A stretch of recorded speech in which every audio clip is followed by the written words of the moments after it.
Inciso 13, outro inciso complicado, jornada de trabalho, porque agora o empregado doméstico, como deveria ser, tem uma jornada de 8 horas e um módulo semanal de 44 horas. Então deve haver uma limitação, não podem existir exageros de trabalhos além do horário, etc.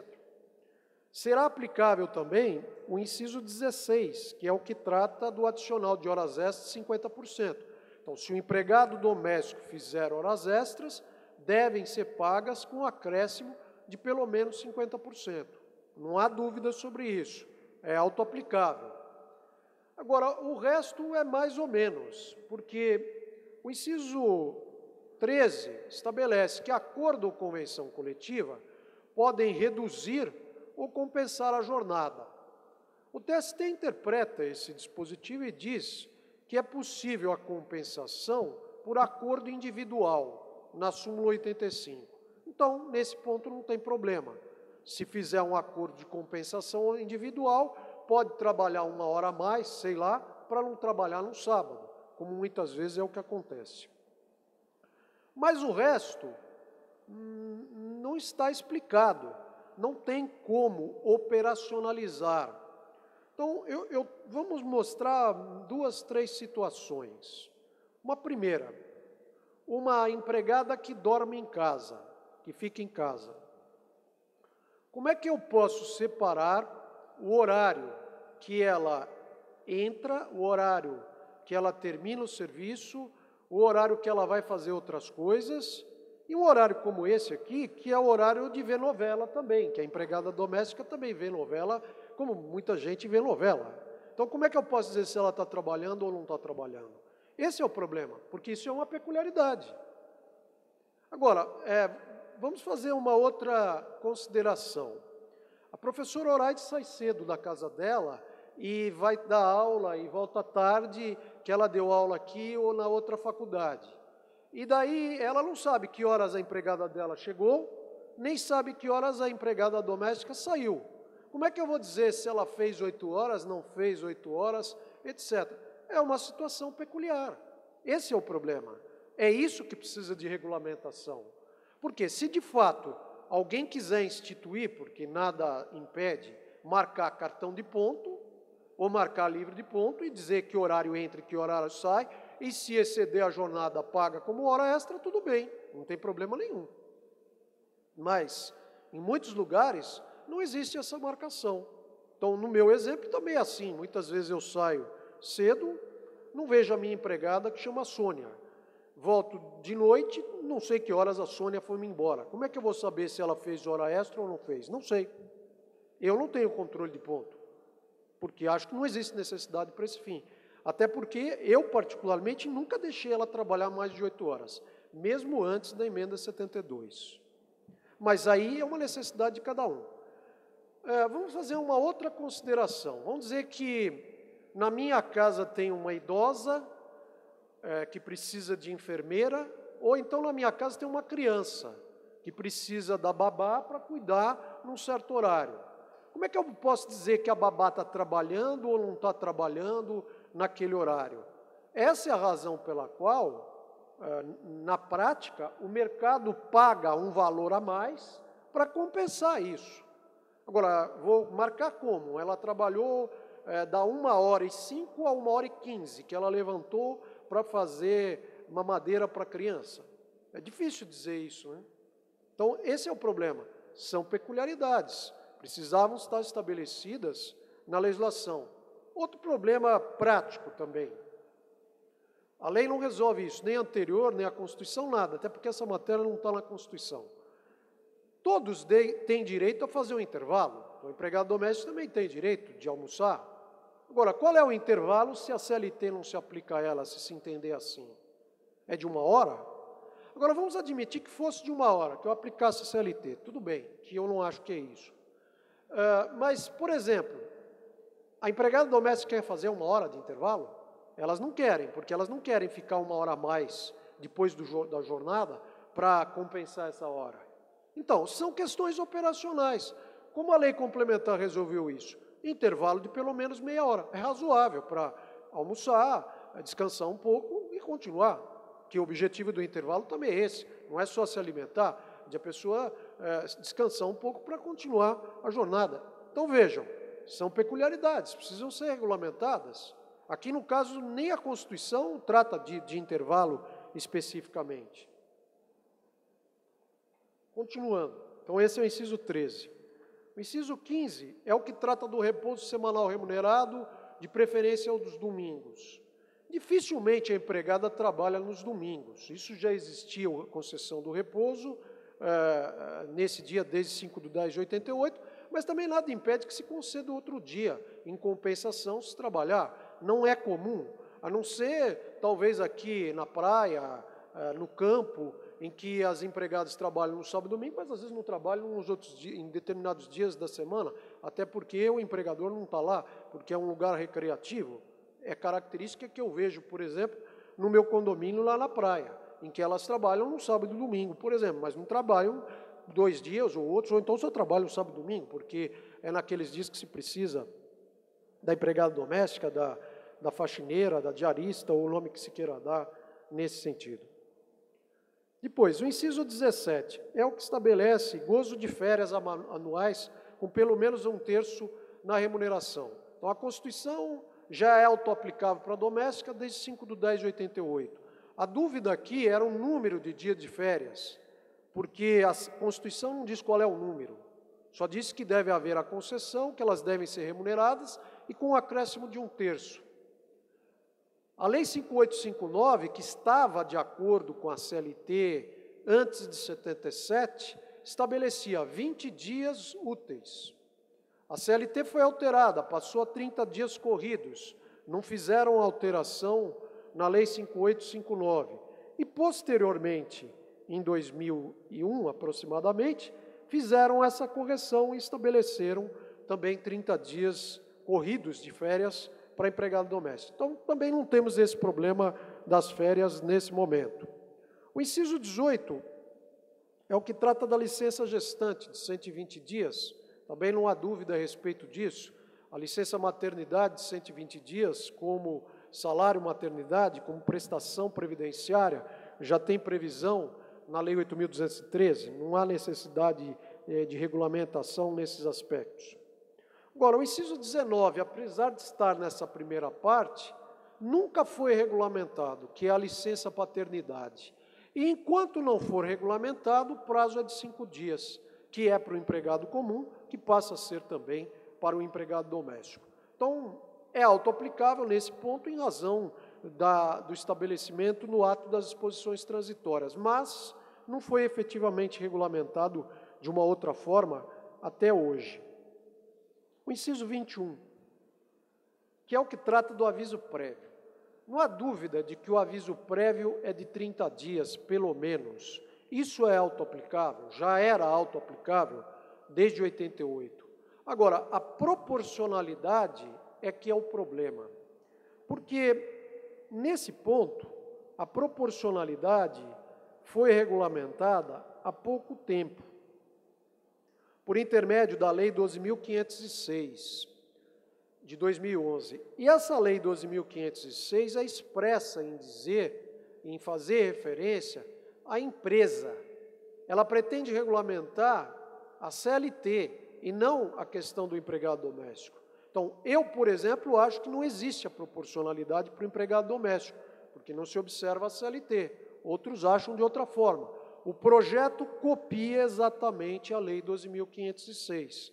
Então, isso vai ficar para um pouco mais a proporcionalidade, que pode ser de 3 dias a mais por ano, totalizando no máximo mais 60, com os 30, o que dá 90 dias no máximo de aviso prévio. Então, isso depende de regulamentação, ao meu ver. O inciso 22 fala de riscos no ambiente de trabalho. Quais são os riscos no ambiente de trabalho doméstico? Claro, existe risco de queimadura, existe risco de problema de explodir uma panela, um botijão de gás, etc., mas isso não foi regulamentado, não é como uma indústria, um comércio, que eu tenho um grau de risco, etc. Não é comum acontecer, não estou dizendo que não acontece, estou dizendo que não é comum acontecer e não foi regulamentado. Então, precisa também de regulamentação, apesar também de estar nessa primeira parte. O inciso 24 faz referência à aposentadoria. O empregado doméstico tem aposentadoria na forma da lei, a aposentadoria por tempo de contribuição, por invalidez, tem direito ao auxílio-doença, etc. Então, foi regulamentado na Lei 8.213. O inciso 26 é o problema, por causa das convenções coletivas, em que não existe categoria econômica de empregador. O projeto, ao meu ver, não regulamenta essa questão especificamente. E os últimos incisos são o 30, que trata da questão de diferença de salários em razão de idade, sexo, que não pode existir, então é autoaplicável de sexo, idade, cor, estado civil. O 31, que é o que fala de discriminação de salário e admissão do portador de deficiência. Não é comum deficientes trabalharem como doméstico, mas se trabalharem não pode haver a discriminação. Não existe uma lei dizendo que tem que contratar pessoas deficientes como doméstico, como existe na Lei 8.213, que estabelece um percentual. E, por último, o inciso 33, que traz uma certa dificuldade, ao meu ver, no seguinte sentido. A primeira parte, proíbe trabalho noturno, perigoso ou insalubre aos menores de 18 anos. Tudo bem. O segundo é o que estabelece que os menores só podem trabalhar a partir de 16 anos, salvo na condição de aprendiz a partir de 14 anos. Mas doméstico não vai ser aprendiz. Então esse é o problema. Qual é a idade que o empregado doméstico pode começar a trabalhar? Para mim é 16 anos. Mas há quem afirme que a Convenção da OIT sobre o doméstico passa a dizer que a idade seria 18 anos. Eu não vejo isso lá, nem na Convenção 182, que trata dos piores trabalhos para os menores. O projeto de lei complementar regulamenta isso e estabelece 18 anos, então acaba com a dúvida. Então essa é a primeira parte, que não é tão autoaplicável como eu tentei mostrar. Agora, a segunda parte parece ser pior, porque alguns incisos desses da Constituição não foram regulamentados até hoje também. Então é o exemplo do inciso 1º. Diz, deve haver uma lei complementar para proteger a dispensa arbitrária ou sem justa causa.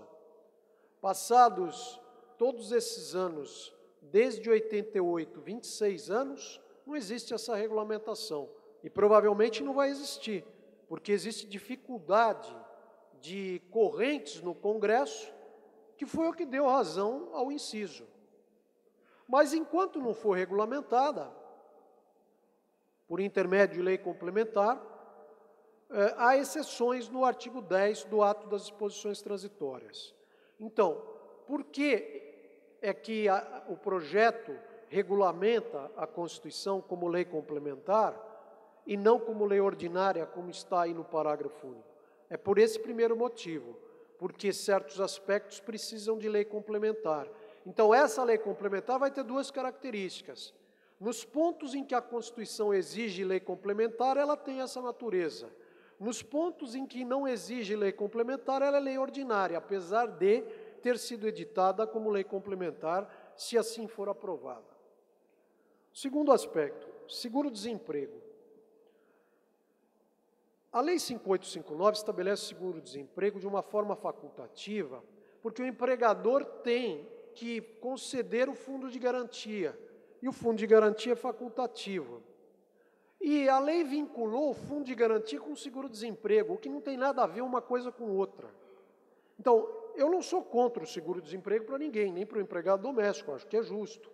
Mas tem uma particularidade, o empregador doméstico recolhe o PIS, o empregador recolhe o PIS para poder custear as prestações do seguro-desemprego, porque a Constituição, no artigo 239, diz que o seguro-desemprego é custeado pelo programa do PIS-PASEP.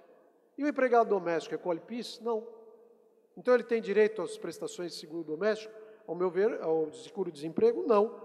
É até inconstitucional, porque não tem fonte de custeio para esse fim. Não atende, por exemplo, a Constituição no artigo 195, no seu parágrafo 4º, que exige uma fonte de custeio total.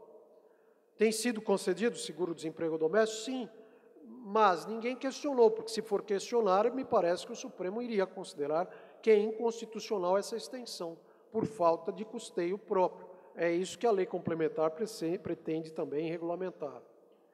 Depois, o inciso terceiro, que de certa forma eu falei, que é o fundo de garantia. O empregado doméstico tem direito a fundo de garantia? Tem, como faculdade do empregador, mas não como obrigação. Então, não existe obrigação de recolher o fundo de garantia. Essa é a segunda razão pela qual precisa de lei complementar. Porque, enquanto não for promulgada essa lei complementar, quando dá dispensa, paga-se aquilo que chamam de multa de 40% sobre os depósitos.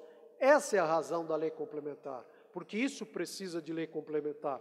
Por isso é que o projeto é lei complementar e não lei ordinária. Mas não foi aprovado. Então, para mim, o fundo de garantia continua sendo facultativo. E só vai ser obrigatório quando houver essa regulamentação. Inciso 9 é o que trata da remuneração do trabalho noturno superior ao diurno. Não tenho dúvida quanto a isso. Agora, o problema, se a CLT não se aplica ao doméstico, eu não sei qual é o horário noturno para o doméstico. Então, é das 22 às 5, como é para o empregado urbano? O adicional é de 20% ou de quanto? Se a CLT não se aplica ao doméstico. É matéria que precisa atender peculiaridades dessa relação. Então, tem que pagar adicional noturno a partir da vigência da emenda 72? Para mim, não. Por isso eu disse que o mercado paga uma remuneração maior, para tentar compensar esse trabalho da enfermeira, da babá, que trabalham além das 22 ou daquele horário que possa ser considerado como noturno. Mesmo problema em relação ao salário família, que é o inciso 12.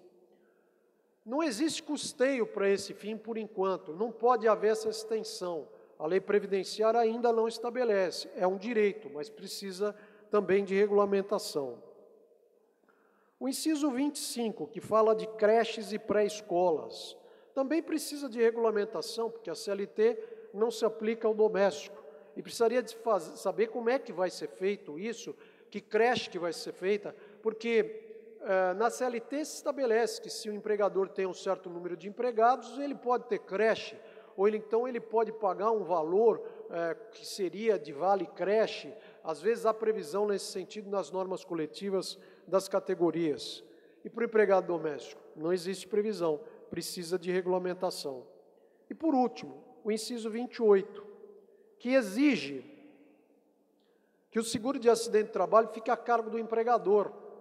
Não posso aplicar isso por enquanto, não existe lei estabelecendo seguro de acidente de trabalho.